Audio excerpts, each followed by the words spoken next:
Hi, I'm Kelly Monaco. I'm currently unemployed, so I created this channel to earn some extra income. I'll be updating you with the latest news about the Drama General Hospital. Hello and welcome back. We've just received information about a new deadly event and a new story related to Sidwell's death that is now being confirmed. Sidwell's revenge was never going to remain simple. Men like him do not grieve in a human way. They do not break down and accept loss. They expand it. They turn sorrow into theater and pain into a method. That is why his rage is becoming more frightening with every passing hour. He is no longer looking for one person to punish.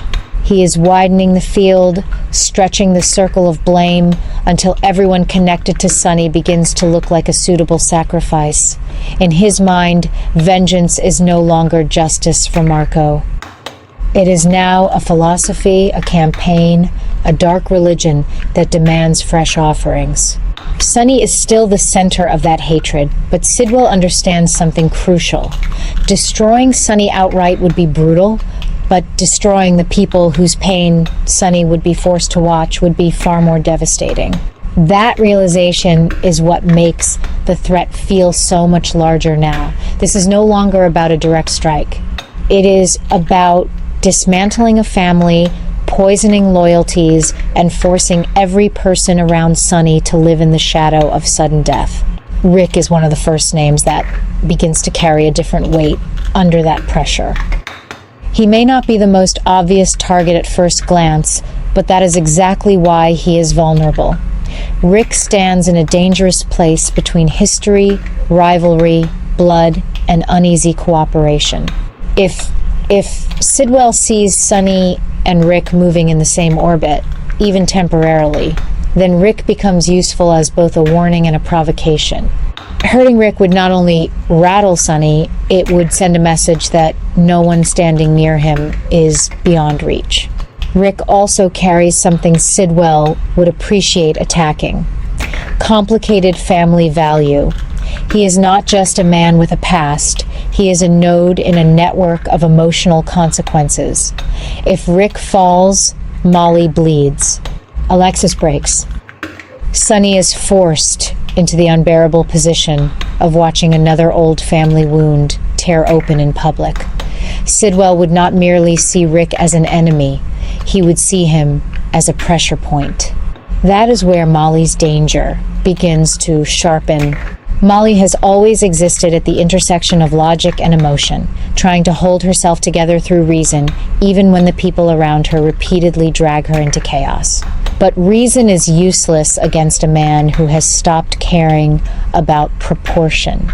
To Sidwell, Molly is not just Rick's daughter. She is part of Sonny's extended emotional empire. She represents family in a form that is quieter, more decent, and therefore more tragic to destroy. Someone like Sidwell would understand the symbolism of targeting her. He would know that hurting Molly would do more than create shock. It would corrode the illusion that innocence or distance can protect anyone. It would tell Port Charles that bloodlines themselves are now cursed. The same is true of Christina, perhaps even more so. Christina has always carried the emotional volatility of Sonny's world in a more open wound. She is the kind of target whose suffering would not remain private. It would explode through every corner of the family, through Alexis, through Molly, through Sonny himself, through anyone who still believes that there are lines even monsters will not cross. Sidwell would cross them gladly if he believed it would leave Sonny unable to breathe. Alexis, too, becomes a terrifyingly plausible target because she is more than a mother. She is structure. She is memory. She is the person who has spent years trying to survive disaster while keeping other people emotionally intact. To attack Alexis would not simply be to hurt one woman. It would be to strike at the center of emotional endurance. Sidwell may crave blood, but what he truly wants is collapse. He wants the kind of damage that echoes after the physical wound is inflicted. Alexis embodies that possibility. Her pain would spread in layers, through daughters, through old loyalties, through legal and moral systems, through every fragile attempt to keep the Corinthos Davis orbit from falling completely apart. If Sidwell wants to make suffering feel generational, Alexis is exactly the kind of person he would place on his expanding list. And then there is Britt, whose danger feels different because it is already intimate. Hers is not a hypothetical threat standing at a distance. It is breathing down her neck. Britt is trapped in a nightmare where science, family history, and criminal coercion are twisting together so tightly that she can barely distinguish survival from surrender. Sidwell sees her as useful, but utility is not protection. In fact, in his world, usefulness only delays execution. Once a person has given him what he wants, they become disposable, and Britt is smart enough to know that. That knowledge is what makes her situation so painful. She is not merely afraid of dying. She is afraid of being forced to participate in something so ugly that survival itself would feel contaminated. She is being cornered into the kind of compromise that destroys a person from the inside long before any bullet is fired. The true horror of Britt's position is that she is being asked to live as a hostage in plain sight, and every day she remains alive, the price of that life grows heavier. Cassius stands at the center of that torment, and that is what makes him one of the most fascinating forces in this unfolding war. On the surface, he is becoming Sidwell's new enforcer, the man sent to carry instructions, apply pressure, and ensure obedience. From the outside, that role makes him look like a servant of violence, just another weapon placed in the hands of a grieving tyrant. But the deeper truth may be far more unstable. Cassius is not simply obeying. He is calculating. He is enduring proximity to evil while trying to control how much of that evil reaches Britt. That does not make him innocent, but it does make him dangerous in a different way. Every moment he spends pretending loyalty to Sidwell while secretly trying to preserve Britt's life pulls him further into a moral split that cannot last forever. Men who live double lives under the command of monsters eventually break, betray, or die. Cassius may be moving toward all three. What makes his arc so compelling is that his transformation does not need to be clean to be powerful. He does not have to become a spotless hero to become a threat to Sidwell's empire. In fact, it is stronger if he remains compromised. A man who has done ugly things, accepted ugly bargains, and still finds one line he cannot bear to let be crossed is more dramatic than a traditional savior. If Britt is that line, then Sidwell has already made a fatal mistake without realizing it. Because the moment a ruthless operative begins protecting someone instead of merely managing them, the structure of fear begins to crack. Cassius may still follow orders outwardly. He may still deliver warnings, intimidate, lie, and buy time. But if his real instinct is shifting toward preserving Britt rather than preserving Sidwell's plans, then the foundation of Sidwell's revenge campaign is already unstable. That instability matters, because Sidwell's greatest weakness is not only his rage, it is his assumption that fear creates permanent loyalty. He believes pain can command the future. He believes grief gives him the right to reorganize the lives of everyone around him. He believes that if he terrifies enough people, no one will dare move against him until it is too late. But revenge systems are always weaker than they appear, because they depend on emotional obedience. The minute one person inside the machine decides that the cost has become intolerable, the machinery starts tearing itself apart. Cassius is exactly the kind of person who could create that rupture, not with a grand speech or sudden purity, but with one decisive refusal, one hidden warning, one delayed order, one misdirected weapon, one moment where Britt is supposed to be sacrificed and instead is smuggled toward survival.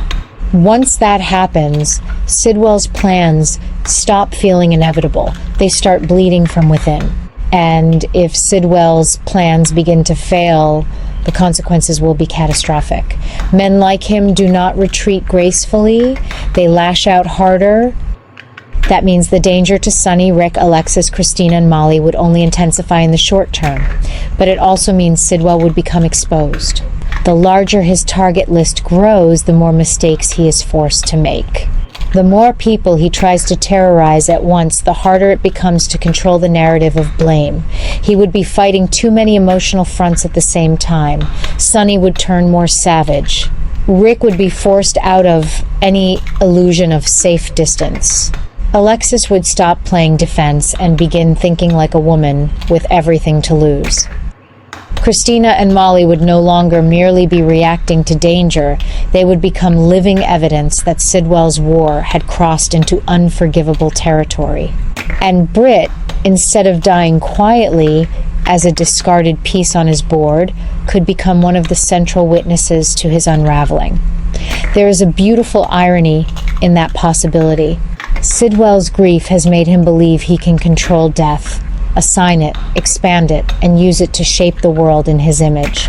But the very scale of his revenge may become the thing that destroys him. By targeting too many people, he creates too many emotional alliances against himself. By threatening Britt, he risks turning Cassius against him. By hunting those connected to Sonny, he ensures that the fallout will not remain private or containable. By widening the war, he also widens the chance that someone inside his own operation will decide his time is over.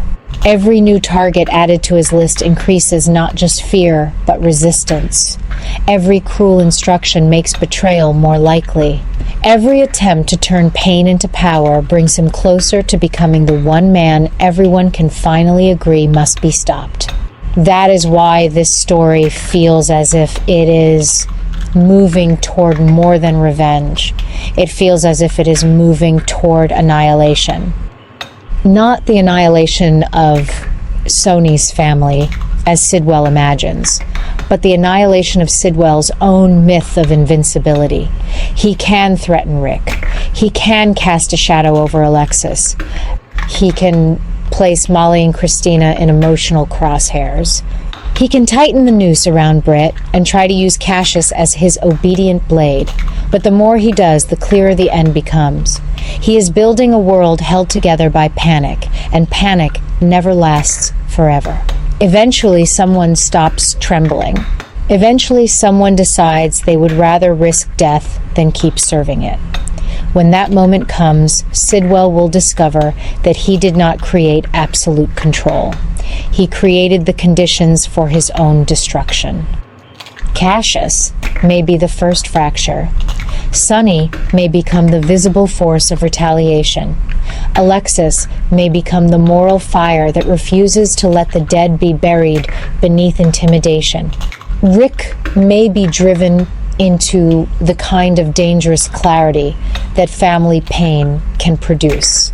Christina and Molly may become the emotional stakes that turn this war from criminal business into something raw and more personal. And Britt, the woman Sidwell believed he could corner, threaten, and eventually discard, may become one of the reasons his entire dark design collapses. If that happens, then Sidwell's revenge will not end in triumph. It will end the way such hatred always deserves to end, with the architect buried beneath the wreckage of the terror he thought would make him untouchable. In the end, that may be the real shape of the tragedy now unfolding in Port Charles. Sidwell believes he is expanding his revenge, but what he is actually expanding is the number of people who will have reason to destroy him. He believes his target list is proof of strength, when in truth it is evidence of desperation. He believes Cassius is becoming a sharper weapon, when he may in fact be nurturing the very betrayal that will ruin everything. He believes Britt is helpless, Sonny is vulnerable, Alexis can be broken, and Rick's family can be turned into collateral damage. But when grief mutates into cruelty on this scale, it stops being destiny and starts becoming a death wish. Sidwell may not see that yet. He may still believe he is the storm. But storms burn out, and when this one does, the man at its center may find that all he truly built was the path to his own defeat. I'll be back at the General Hospital soon. We'll see each other again soon. Thank you for supporting my channel. Goodbye and see you again.